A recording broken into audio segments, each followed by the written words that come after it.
This morning on today's checklist, we're talking about how to live longer and what you can do right now to stay young physically and mentally as you age. And joining us now is author, podcaster, and longevity expert, Dr. Peter Attia. He's launching a new class next month on Masterclass. It's called Science for a Longer, Better Life. Dr. Attia, welcome so much. Welcome. Thank you so much for having me. I've been a fan of yours for years, been listening to your stuff for a long time. It's interesting because I think when folks hear longevity, a lot of people think you're talking just length of life. That's not exactly what you're talking about. Explain. Yeah, that's only really half of it. I mean, I think we all do want to live longer than shorter, but if that doesn't come without quality of life, I don't think any of us want it. So at least half of it is about living better. You talk a lot about being proactive when it comes to your health, and you have a good catchphrase, the 4 horsemen. Walk us through that. Yeah, it's a little bit grim to think about, but if you do want to live longer, you have to sort of understand what stands in your way. And about 80% of what stands in your way is chronic disease. So we might as well identify them, and I call them the 4 horsemen. So cardiovascular disease, cancer, neurologic disease like dementia, and metabolic disease like type 2 diabetes. Okay. And you say exercise actually goes a long way, and not, hardcore hours a day, but a little bit.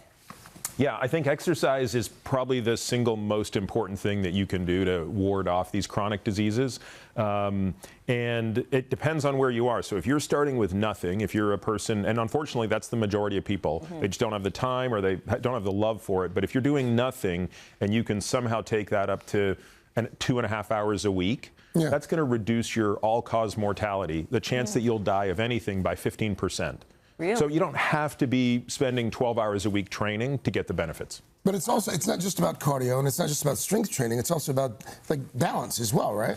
Yeah, so when you sort of separate it out into the benefits of exercise that will lead to a longer life versus a better life, what people sort of forget is that most of what impacts you late in life negatively is the inability to do activities of daily living. And so, yeah, if you step off a curb and you lose your footing, it doesn't really matter when you're our age. But it matters a lot when you're 70, because if you lose that footing and you fall, it means a broken hip. And to put that in perspective, for people over the age of 65, if they fall and break a hip, there's about a 15 to 30% chance they'll be dead within a year. Oh my God. Yeah, it's pretty morbid, but it's when you talk about mobility. We've talked about the physical. Let's talk about the mental. Let's talk about emotional health as well. What are some things that people should be doing right now to prolong life there? Well, so on the mental or cognitive side, exercise and sleep are probably the 2 most important things. I know. This is a really tough segment for me. I'm just saying I feel attacked. Yeah. Coming after you. On the emotional side, I think people don't necessarily pay enough attention to this.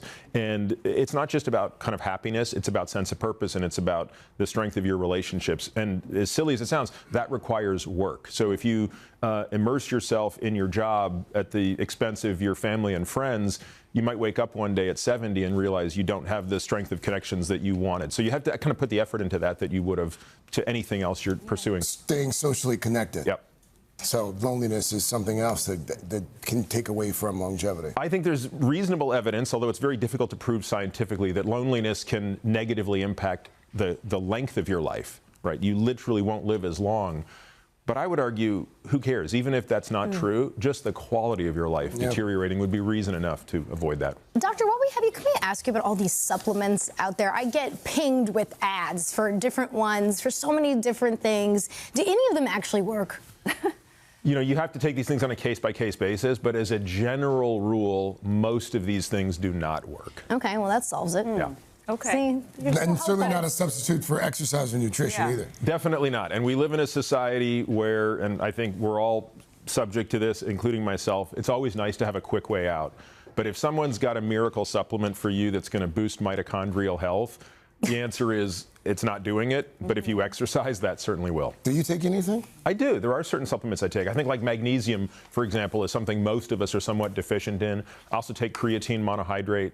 I think there's a lot of evidence that creatine improves physical and cognitive performance. It's incredibly safe. It's been around forever. We understand the profile. How much sleep should we be getting every night? Look, virtually all people are going to function at their best somewhere between 7 and 8.5 hours of sleep. We are doomed. Of like pure sleep. This is just getting real. So we tell our patients, if you can spend 8 hours in bed and get 7 of them sleeping between, falling asleep, waking up, you're doing pretty well. Wow. My kids are just killing me. Literally. Yes. Literally. Dr. Attia, thank you. Thank you so much. That was so informative. Thanks for having me. You can find his class, Science for a Longer, Better Life, November 6th on Masterclass. Hey, thanks for watching. And don't forget, you can catch the Today Show every morning on NBC or take Today when you're on the go. Just follow the Today podcast on Apple Podcasts, Spotify, or wherever you listen.